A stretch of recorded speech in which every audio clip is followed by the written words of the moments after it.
When we first established 343, we spent a lot of time thinking about what stories we wanted to tell. Bounding the universe, what's the first story we wanted to tell, what's the last story we wanted to tell within a timeline. The story that 343 was most excited about was Master Chief. It's the 10th anniversary of Halo. We're like, okay, we kind of have to do this at this point. It just makes a ton of sense. We are announcing at E3 this year Halo Combat Evolved Anniversary. And we're announcing Halo 4, which is the first in the new trilogy of Halo games. I think for most people, Halo 1 is the quintessential Halo.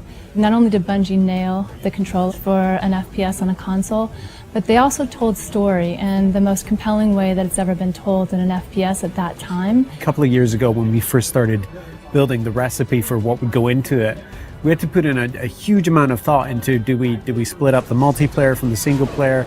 Do we use the original Halo multiplayer and try and make netcode work with that? Do we use the reach code and keep that infrastructure and that ecosystem going? First thing we wanted to do is make it look like a 360 title. How would it look if this game came out today? How would it feel? How would it be different? Sometimes you find little additions that's like, God, I wish if this could have been in there 10 years ago, and it looks so right in there right now. And that's what we're looking for in all the changes that we're making. Retouching Halo 1 needed to be a labor of love. The audio, the characters, the levels, the grass, the dirt, the sky, the moons, trying to find a way to reproduce them faithfully, but in a way that looks like it's 10 years later. Literally, you pick this up, the gameplay is identical to what it was 10 years ago, because I mean, that was just so original, it was so new, it was so fresh. It's great to kind of go back to that old gameplay and feel as powerful as you did in both vehicles and with the pistol. The Halo 1 pistol is back. It is still wildly overpowered. 3 shots to the head from anywhere on the map will kill anything.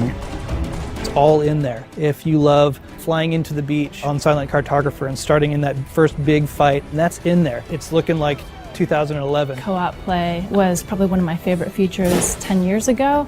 We have co-op play over live. Anniversary will have stuff hidden in it. It's going to have stuff hidden in it that you know about, like terminals, and you're just going to have to find them yourself. I'm also excited about the stories we're telling in the terminals, and then having achievements. That's long overdue. Being able to switch back to the classic on the fly is just going to be kind of a magical experience. You hit a button at any point in the campaign, you flop back, and that's how the game looked 10 years ago.